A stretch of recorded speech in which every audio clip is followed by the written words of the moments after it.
Welcome.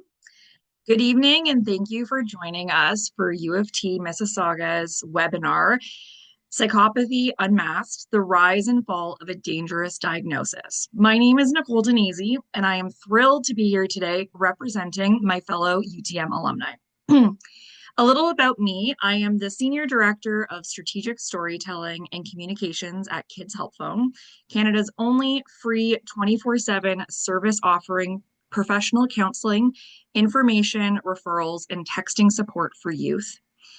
I am a diversity fellow at Civic Action and proudly sit on as a board member on the University of Toronto Mississauga's Alumni Association.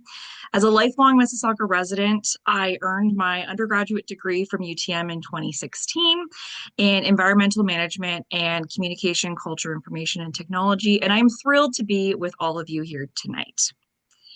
Although we are meeting online, we want to take a moment to acknowledge the land on which the University of Toronto operates. U of T is located on the traditional territories of Treaties 13A, 14, and 19 of the Mississaugas of the Credit First Nation and on unceded territories. We are grateful to the Mississaugas of the Credit First Nation as caretakers of this land and recognize the benefits we receive from it. This land continues to be home to First Nations, Inuit, and Métis people, and we thank them and all Indigenous peoples who have walked before us and share this land with us. And now for some few housekeeping notes for today's webinar. After the presentation, we will have a moderated Q&A session, so please think of questions along the way and submit your questions using the Q&A button at the bottom of your screen. If you experience technical issues, you can also use the Q&A button to ask for assistance. Our team is in the background who will be able to help you.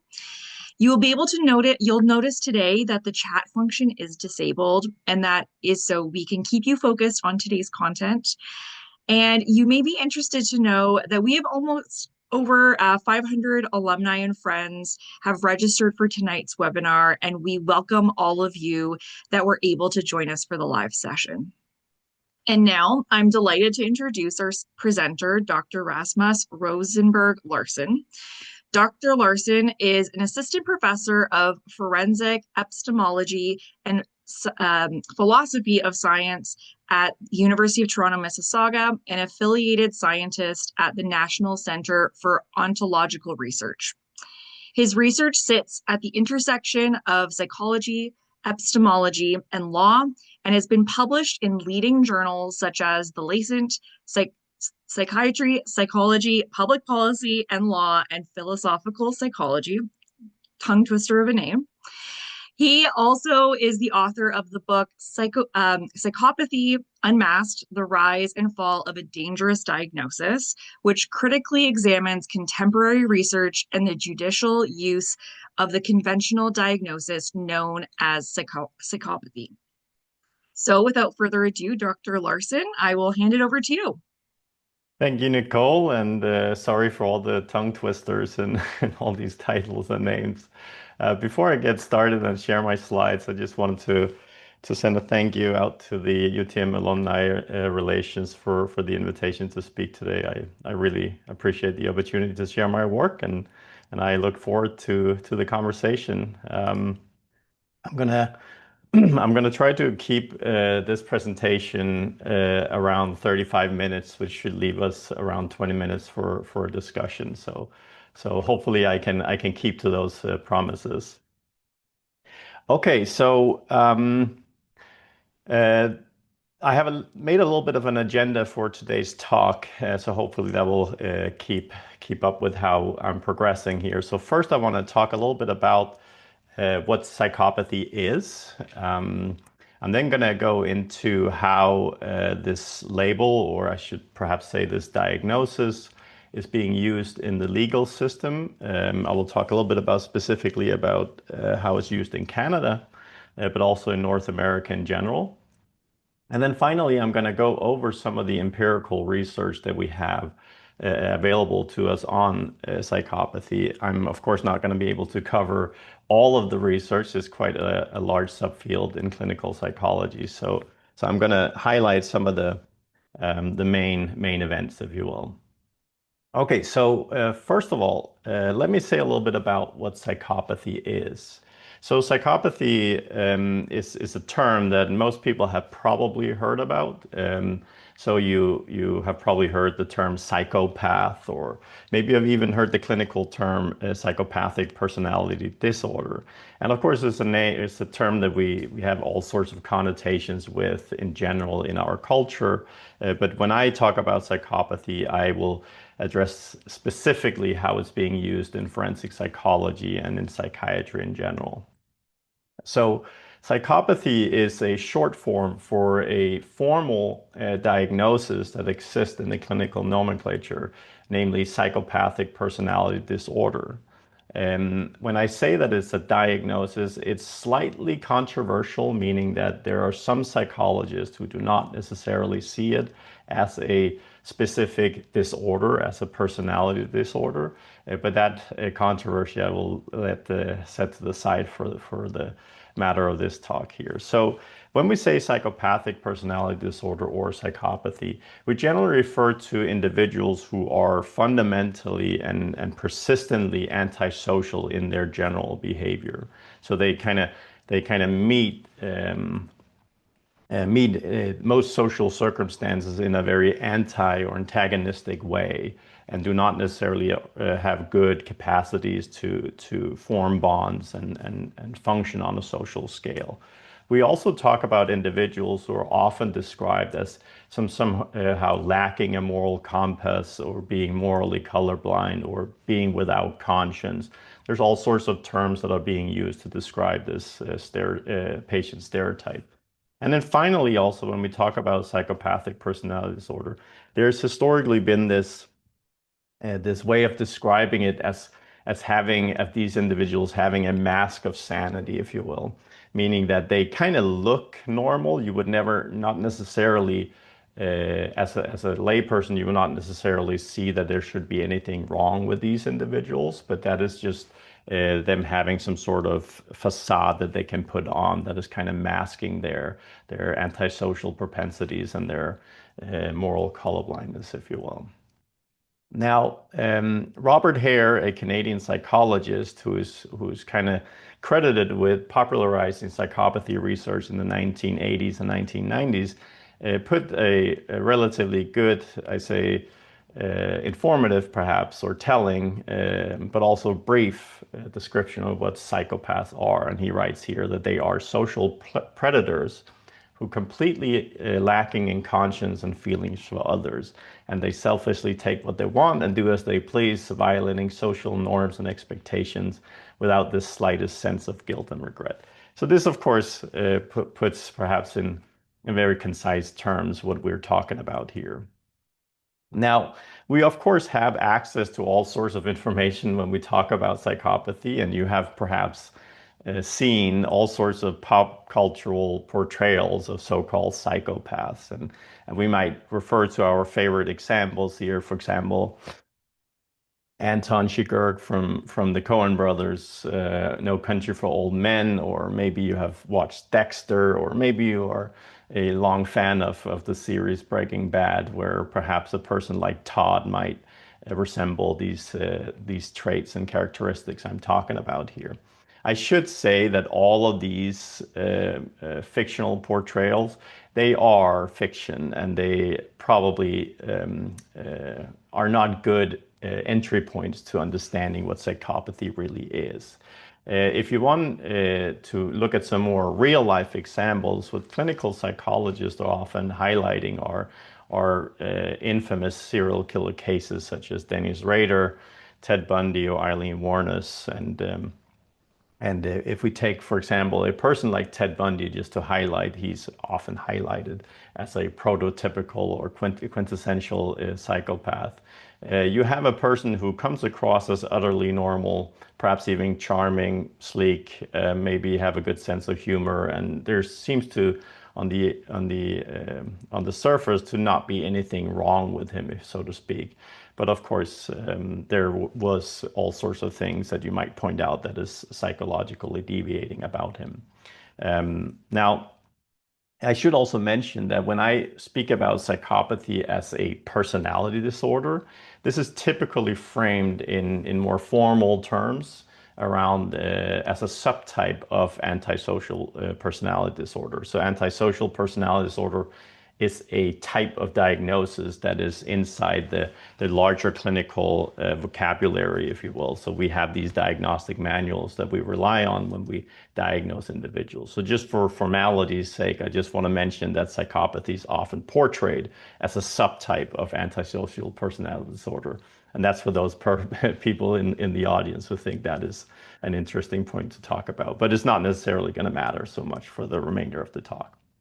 Now, when clinicians are diagnosing individuals with something like psychopathy, they would usually start with annotating or putting down the diagnosis of antisocial personality disorder, and then they would typically say that there is specifying criteria that further qualifies the label of psychopathy. So this is how it's formally done, if you will, in forensics and in clinical settings. Now, when they make those decisions, a person, of course, have to match the different diagnostic criteria, but also they will also use tools to support their decision making. And here I'm talking about the clinicians that are sitting down and making these assessments. And one tool that is most frequently used, perhaps, is the Hare Psychopathy Checklist Revised. And there's a good chance that there's some people in the audience that already know what the PCLR is, as the acronym is used for this. It's a 20-item checklist, and it simply is describing different items or characteristics that is commonly associated with psychopathy. And the idea is that if a person somehow matches, if you will, or resembles these traits, then at some point we start to talk about them as psychopathic or having the clinical reach the clinical threshold for psychopathy. Typically, you will score this scale, and this scale you give each trait 0, 1, or 2 points, which eventually yields a total score of or maximum 40. So usually we use the threshold of 30 points, and then we talk about clinical levels of psychopathy. And of course, you can see here in this item trait list here, you will see the characteristics that I have just talked about: glibness, superficial charm, for example, lack of remorse and guilt, and callous or lack of empathy, and also impulsivity and irresponsibility. So not necessarily the perfect person to go on a date with here. Okay, so let me say a little bit about how this instrument, and specifically the PCLR, as I just showed you, how this is being used inside the Canadian legal system, but also legal systems in general across North America. So it works something like this. And then, of course, this is slightly caricatured, but not necessarily. This is also to kind of show a point. I'm doing it in a simple way here. So if we take, for example, a justice involved individual, and let's call him Tom here, what will happen when Tom has committed a crime and been found guilty of a crime? There's going to be a good chance, especially if it's a violent crime, that Tom somehow, at some point, will have to sit down with a clinical psychologist or a psychiatrist, and this psychiatrist or psychologist will then and make an assessment of Tom. And this can involve using the PCLR. So there has been in North America and also in Canada, more specifically, a trend in kind of using the PCLR, so the psychopathy checklist, to kind of screen for individuals who we might think are psychopathic. And I'll get back to why we're doing this, but perhaps it's already obvious because of all these not so positive things we have to say about these individuals. Now we sit down with Tom and then we make an assessment. And if Tom scores above 30, roughly, there's going to be a good chance that Tom's forensic records is going to eventually include maybe even the language that he has been diagnosed with psychopathy, or this clinician might just write in the actual PCLR score. But overall, you have to imagine that there is some sort of a recording system. So kind of akin to your doctor's journal, but just for people involved in the forensic system or in the legal system. And this information is going to be tracked there. Now, there's all sorts of things that this information is being used for, but it's generally being used to draw all sorts of inferences about Tom, in the sense that if Tom has received this diagnosis. And there are five common claims that are like typically being used in the legal system.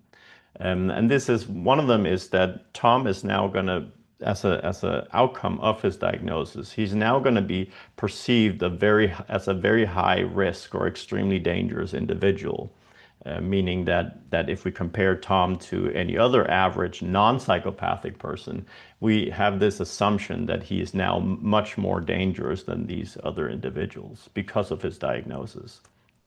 We also often claiming, or psychiatrists are often assuming that this mental health condition, psychopathy, is also untreatable. So it's a chronic state, meaning that he will remain dangerous for the remainder of his life, for example. We will also make all sorts of assumption about Tom that he has some sort of deprived morality, which of course goes back to the claims about lacking empathy and remorse and so on. And we've also claimed that this condition is not just, it's something much more substantial simply than just perhaps something that can easily change. We assume that it has some sort of a biological condition. This has often been claimed by researchers that it's a neurological or neurodevelopmental condition. And fifth, what is often said about psychopathy is that we have a fairly good understanding about what is going on. So when we talk about psychopathy, it's not just a label. There's also a sound scientific theory behind it, what is actually how we account for, how we explain this disorder. So all in all, these five assumptions or inferences we draw about Tom is kind of rooted in this diagnosis of psychopathy.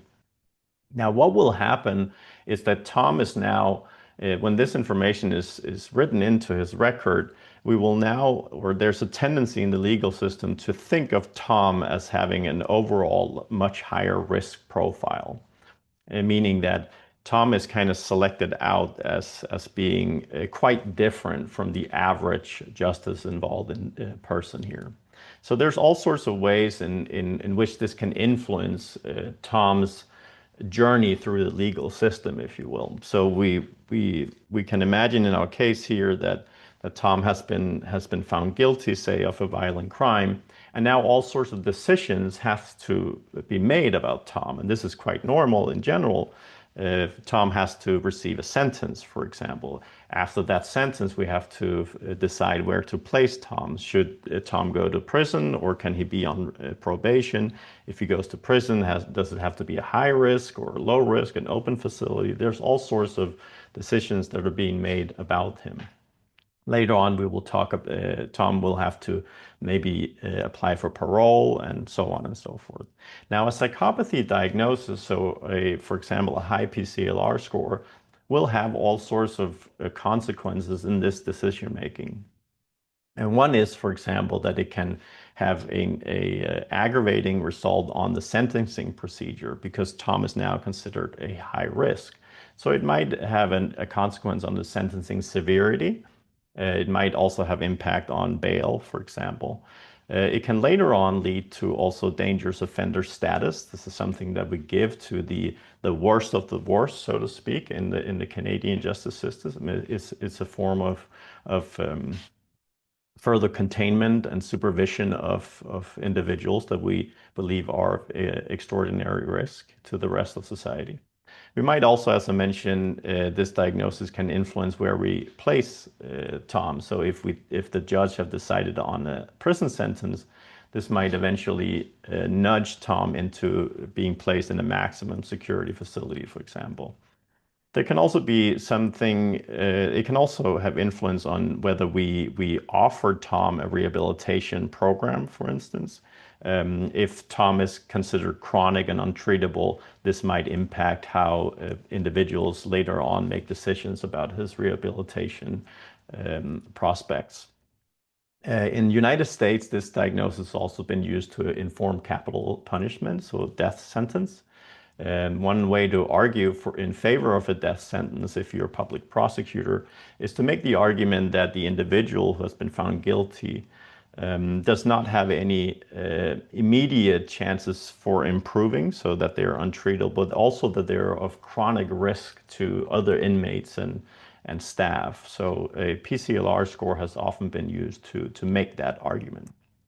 And finally, whenever Tom has made its way through the legal system, eventually he might be up for parole. And here again, we see that a PCLR can influence these parole decisions, such as leading to, for instance, a denial of parole. Now, I should just say that there's in no way that a PCLR score or psychopathy diagnosis is the sole line of information that decision makers will rely on. But we know from studies that it's a fairly important line of information. So if you have a high PCLR score, decision makers will look at that as a sort of information that kind of stands out. So, but of course, it's always very difficult to assess exactly how much this specific information kind of nudges the decision making. But we have good reason to believe that it is significant.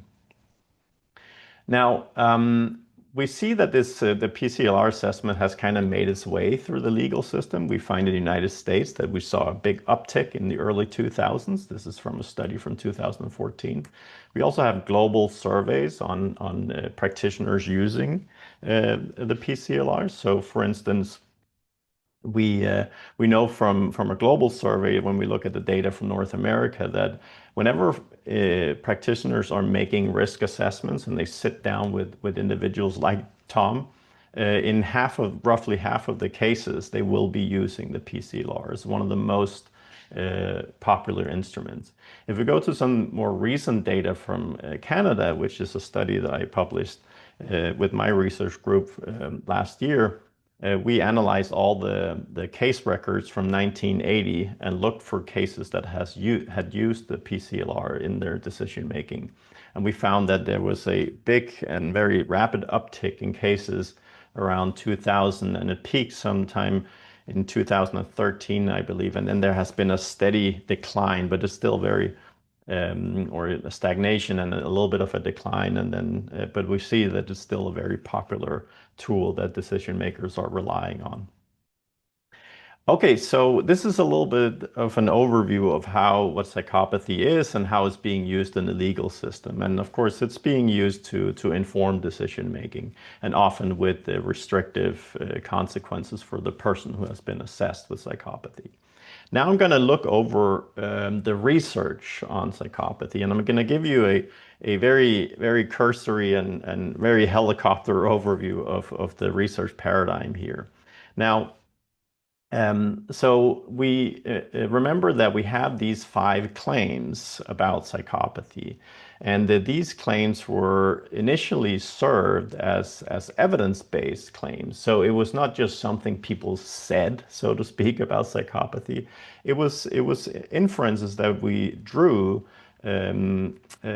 based on empirical evidence. So they were initially, it was something people would claim about psychopathy that they would also say is supported by empirical evidence.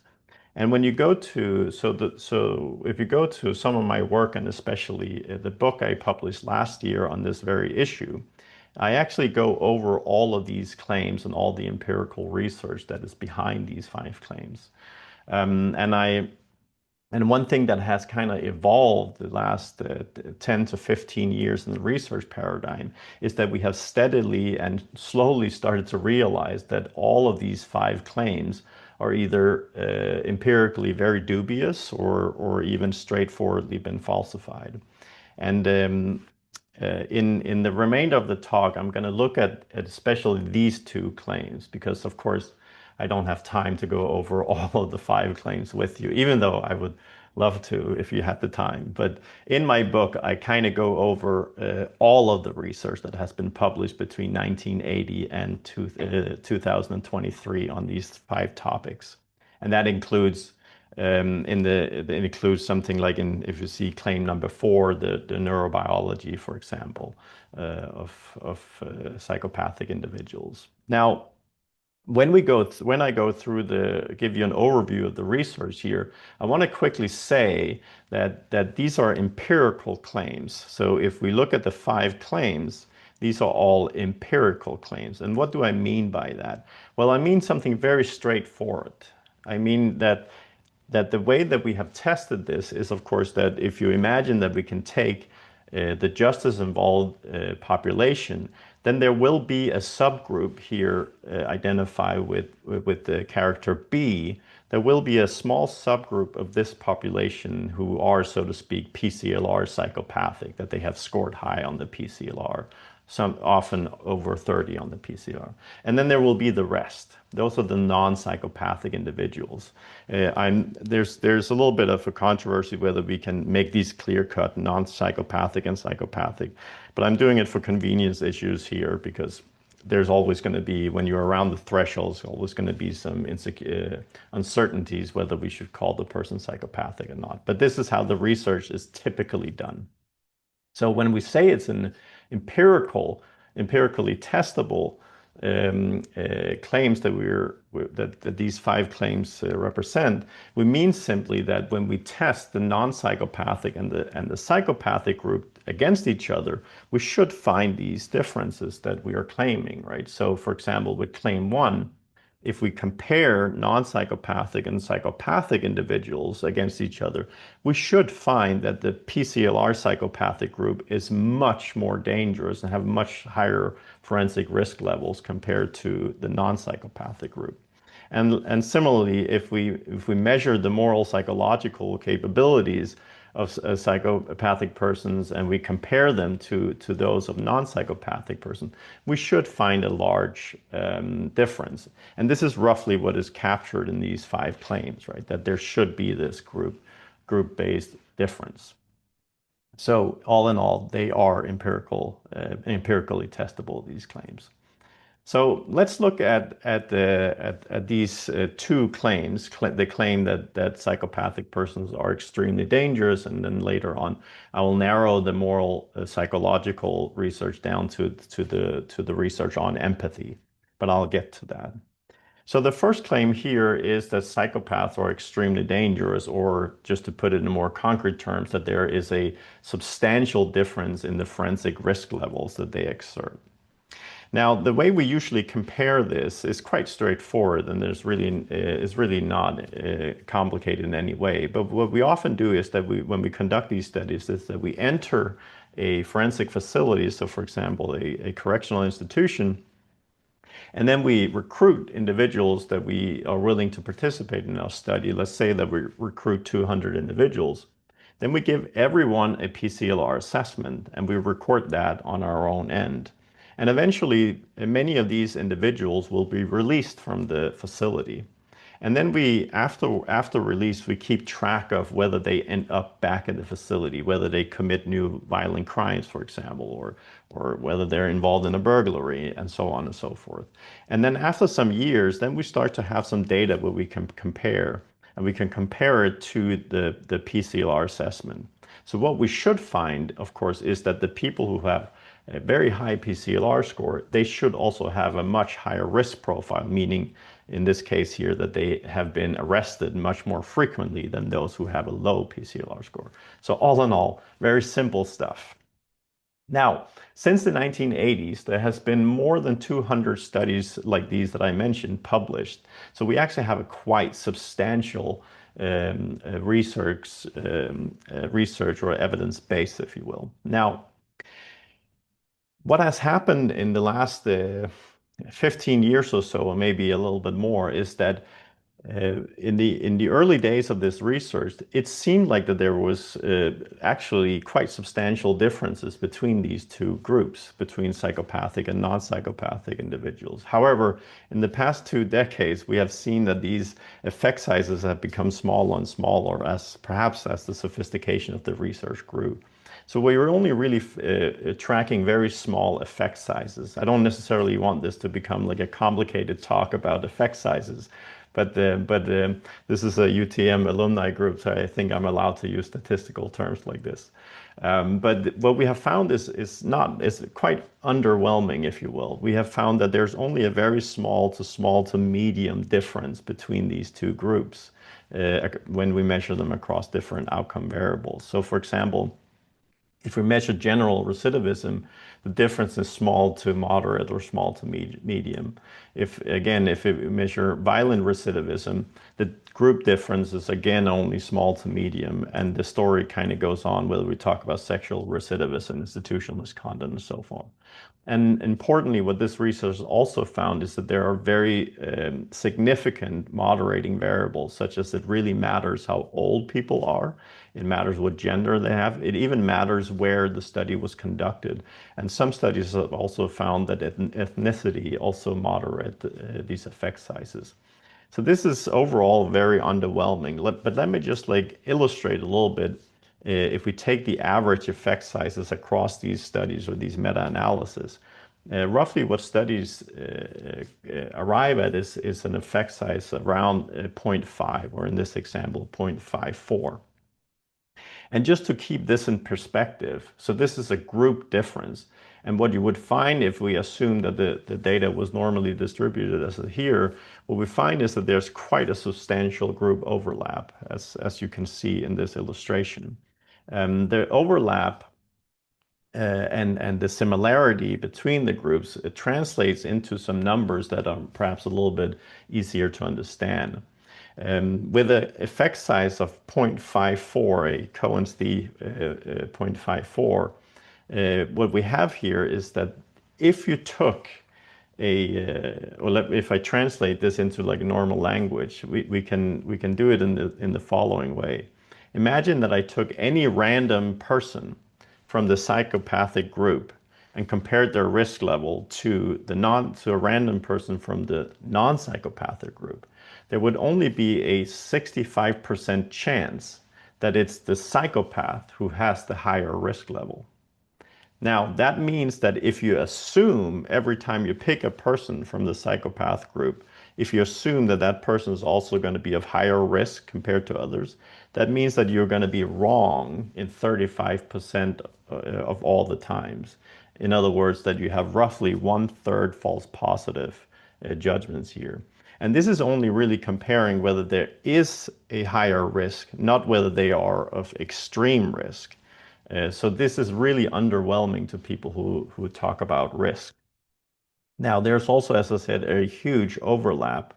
Namely, there's an overlap of roughly 79% here, meaning that most of the individuals across these two groups, they actually fall within the same risk range, if you will. That there's, in other words, not really a meaningful difference between them. This, of course, is very underwhelming and has generated all sorts of conversations in the field that I'm going to return to in a moment. But let's just put another example on how to interpret this. When you look at these two images, you have a hard time figuring out who has the most red shirts, right, in the two groups. This is roughly what we find in these studies. Let me translate.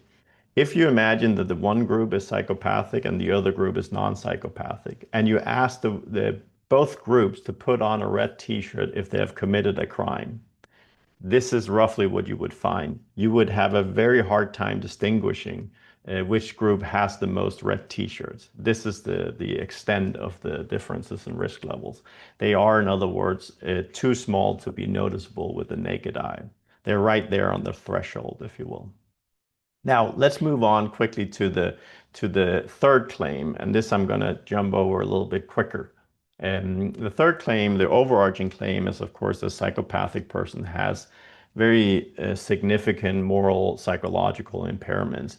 Often, much of the research, at least, have addressed the issue of empathy. So the claim here is that psychopathic persons lack empathy. Of course, it's embedded in the conceptual definition of psychopathy. But the real issue, of course, or the real question is, of course, the same. If we take two groups one psychopathic and one non-psychopathic, will there be differences in their levels or their capability to empathize with other people? Empathy is defined in many different ways, but there are two types of empathy that has been researched in these samples. And one is cognitive empathy, and the other one is affective empathy. Cognitive empathy is roughly whether you can read without a person telling you what they're feeling in the current moment. So in other words, can you read emotions from nonverbal cues? And affective empathy is usually whether you are prone to mimic other people's feelings. So if you are feeling sad, will I just automatically start feeling sad as well?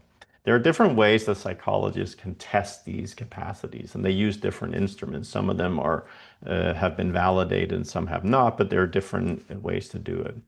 One is empathy assessment tools. Another one are these emotion recognition tests that some of you might have come across if you were a psychology student.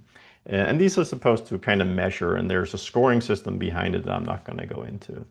Now, last year also, which I'm also going over in my book, we have summarized in my research group all the research from this. And there are actually again, a substantial evidence base. There are 66 peer-reviewed studies that has been published since the 1980s with the sample size, aggregated sample size that is quite large. However, what this research has found is somewhat surprising to a lot of people. Most of it, to put it very briefly, is just null results. There is an average result null ratio across studies of 89%, which in psychology that is probably the closest you get to 100% nulls, because there are many false positives in psychology data sets. We also stratified studies into high quality studies and low quality studies. And again, high quality studies, so the best studies we had, best that use best statistics and so on, they actually have a higher null ratio. So again, not very good. Roughly half or almost half of all the studies published, they have 100% null findings, meaning don't even report a single effect that is statistically significant. Now, I'm not going to go into it, but there's also the results also go in different directions, such as sometimes you find that psychopathic persons have better empathy, for example. But overall, the conclusion here is pretty close to that we can say that maybe this notion that psychopaths lack empathy, well, that is probably one of those that we can say has been thoroughly falsified when we look at this evidence here. It might be surprising, but it's nevertheless what the empirical evidence is telling us. Okay, so I want to attach a couple of comments here towards the end, something that I personally am working on right now, and also where I see this field is going, because the title of the talk and also the title of or subtitle of my book is called The Rise and Fall of a Dangerous Diagnosis. And that is, of course, hinting a little bit towards the future. I am currently advocating, and much of my or some of my work has an activist component to it. I think that we should or ought to consider whether this PCLR assessment is something our legal system should make use of. So I am personally, I have made up my opinion, and I'm working towards advocating for the end of using PCLR assessment in legal context. Now, the reason why I have taken this advocacy, of course, is that I have realized that it's no longer meaningful to call PCLR assessments an evidence-based approach to decision making. But of course, there's also another component to it. When we are making decisions about people like Tom that we talked about, we are actually doing it on a false pretext. We are assuming that it's an evidence-based practice when it's not. So there is a way in which that Tom might have arbitrary justice put on him, right? So this is a great concern of mine. Second of all, I think there's also something to be said about whether our professional ethical frameworks as psychologists even allow us to use these assessments. It seems that these assessments are not really meant to improve the person's life. But if we are medical professionals, this is exactly what we should ask ourselves. How is this going to benefit Tom? And if it isn't benefiting Tom, maybe we shouldn't be doing it. In fact, I personally don't think that it's a maybe. If you look at our ethical professional frameworks, you are not supposed to do something to people you work with that has harmful consequences.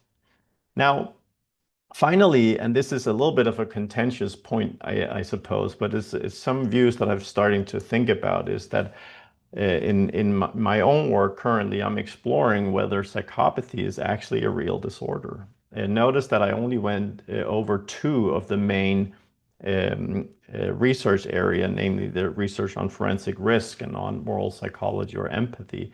But the other research areas is telling you a similar story. And namely, when we compare groups, for example, in neurological research, we don't find neurological differences. We also don't find genetic differences. There are all sorts of things we just don't find that we thought we would. So this as a scientist, you have to start asking yourself, is that because this disorder is actually not a real disorder? We're just arbitrarily binning people into different boxes with different labels, but we're not really tracking anything. This sounds very far-fetched at start because you would think that there are real life cases such as Ted Bundy and so on that I just mentioned that exemplify this thing that we talk about.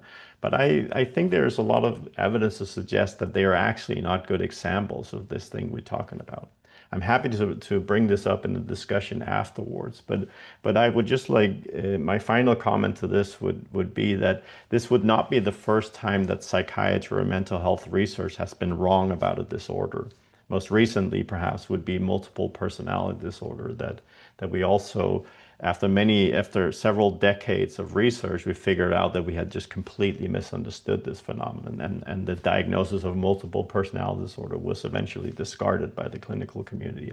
I think that maybe psychopathy might be the next disorder to leave our nomenclature. Okay, so this is we're the final comments. I think I held it just below 40 minutes. So thanks for listening, and I'm happy to answer any questions. Thank you so much. That was very insightful. And I know I have many questions, but we're going to turn to the audience questions first. I know that we have a couple of questions that have come in. We also have pre-submitted questions, which we're going to start with. But this is just a reminder to please, if you have a question, to pop it into the question box and we can ask at this time. So we'll get to as many as we can. So one of the first pre-submitted questions we wanted to ask is how frequently has psychopathy that has the psychopathy label or diagnosis been invoked in the Canadian court system, for example, in decisions related to dangerous offender designations or parole? Yeah, so this is an excellent question. The thing with the Canadian justice system in general is that we are not, and I'm not sure I'm insulting anyone here, but I hope not, but we are not that great at capturing data about what happens in our system. We could, in other words, there's room for improvement. So when we ask questions like this, it can be very tricky to answer them because in all honesty, we don't really have a good overview. So all we can do is to go and consult the information that we do have available. And for example, that would be court case summaries. And we can read through court case summaries and see if the PCLR was used there. The problem is that not all dangerous offender decisions, for example, gets written out as a court case summary that I can go and access. So we really don't know in absolute numbers how many are being used, but there's a good guess would be that in most of these cases, the psychopathy might be something that is being considered. The study that we published last year, we went through all these cases that we have access to, and what we found was that dangerous offender hearings were actually one of the most common cases that psychopathy was being invoked in, and especially the PCLR. Thank you. Now, I'm going to jump to another pre-submitted question, and it was also related to one of the questions that came through the chat during the presentation. So, can we meaningfully or responsibly apply to the label of psychopathy to contemporary political figures, and what are the risks of doing so? And in the question, it does call out, for example, perhaps the United States president. Yeah, this is a question I get almost all the time. I do public speeches like these, but I don't think we should. First of all, I'm not sure that, as I have shown in this talk, I'm not sure that the concept or the label at all is meaningful. Personally, I think human beings are much more complex than these labels even acknowledges, I suppose. And also there's serious questioning whether this is a real disorder, as I finished the talk with, right? So, leaving those leaving that aside, you just shouldn't diagnose people at whim, right? Like as a clinician, they are very well aware that if you really want to put a label on people, you should at least do a minimal effort and sit and have consultations with them. So there are actually written into your ethical frameworks that you should refrain from throwing around diagnosis, especially at political figures, even though that I understand it can be tempting.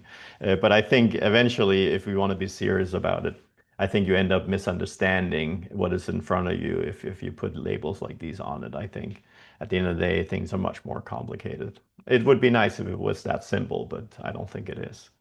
Right? You really have to sit down with the person, perhaps. Okay, thank you.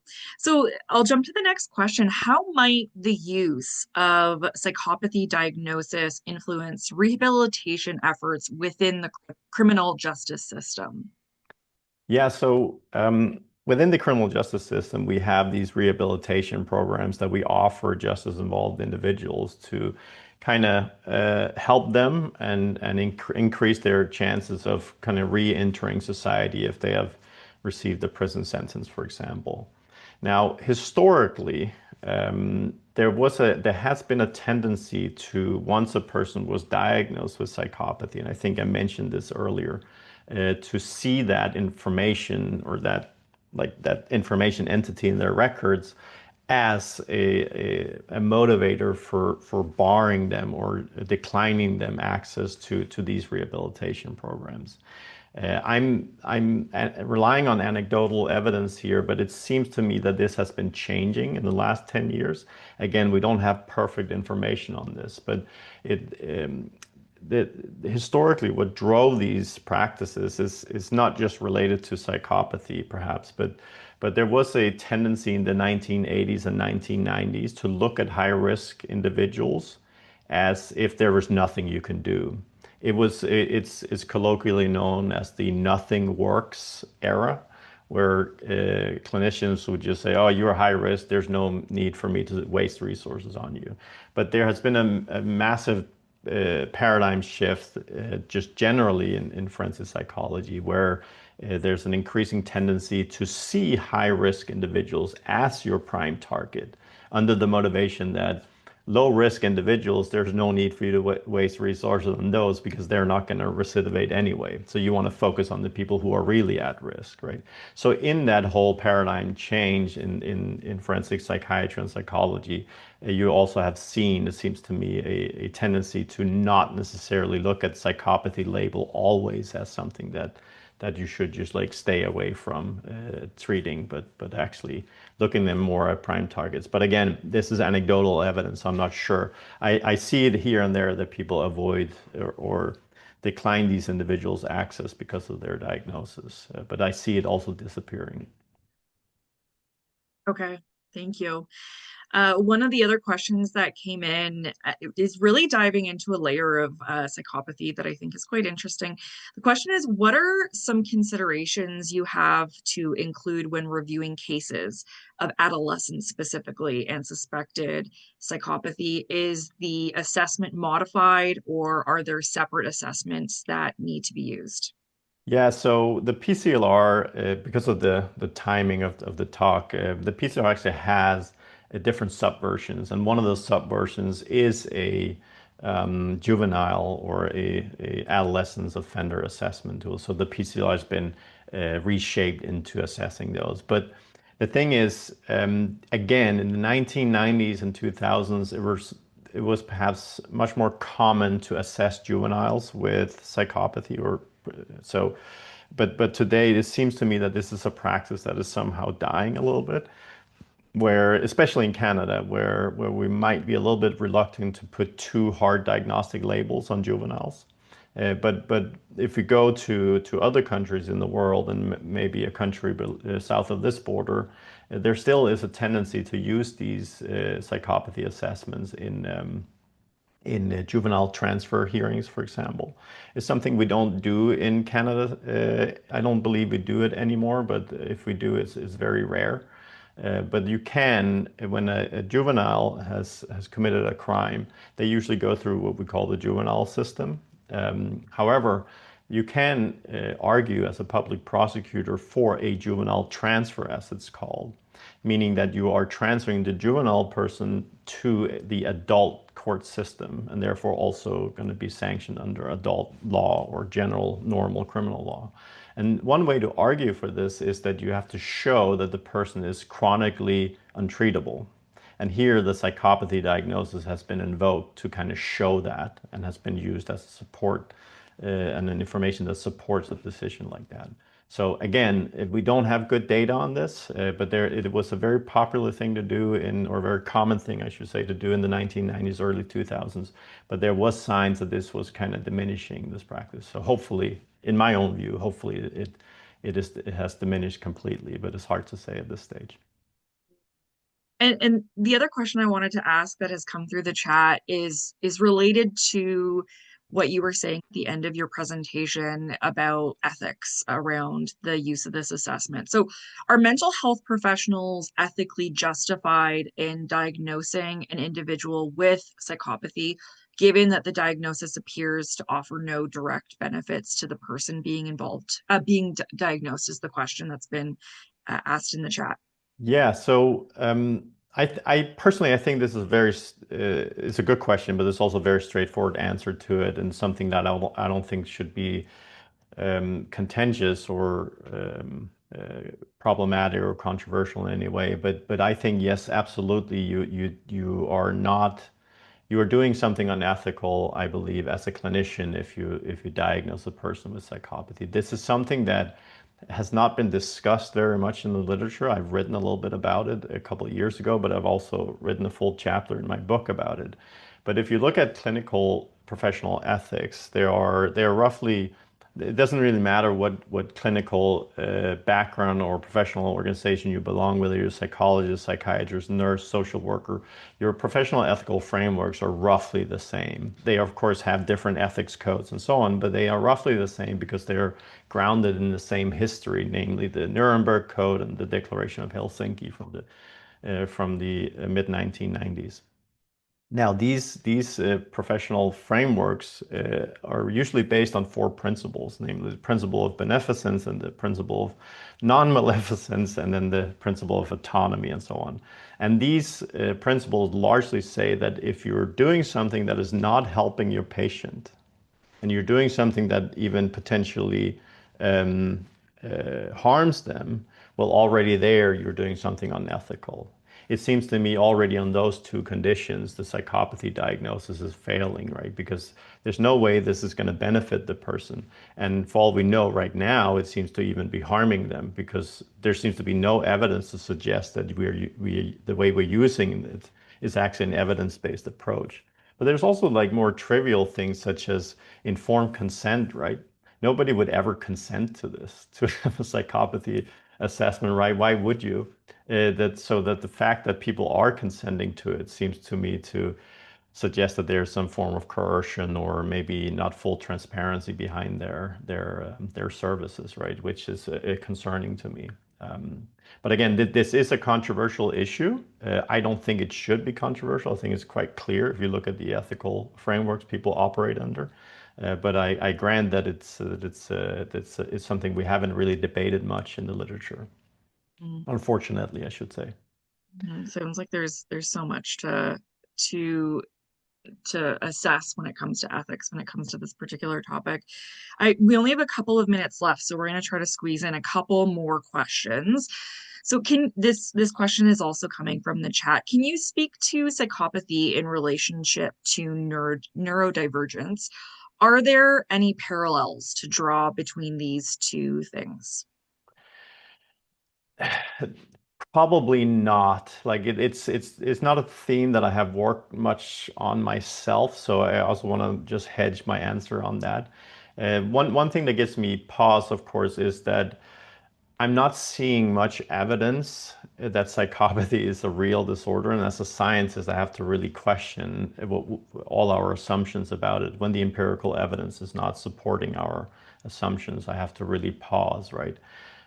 So this is really where I am right now. I'm really fundamentally thinking about whether this is really a disorder, whether. So I want to just hedge that a little bit extra and say we do have. So I often get a lot of pushback on a statement like that because people will point to these real life cases, for example, Ted Bundy, or pick your favorite serial killer and say, but here's a real example, so how can you say this doesn't exist? Well, the thing is that when you look at these examples, let's just take Ted Bundy. They're actually not really good examples of the things that we're talking about. It just seems to be a pop cultural notion that they are, but they really aren't. If you look at Ted Bundy, on the surface, it appears that he checks all the boxes with psychopathy, but when you look closer at his life, it doesn't seem like it.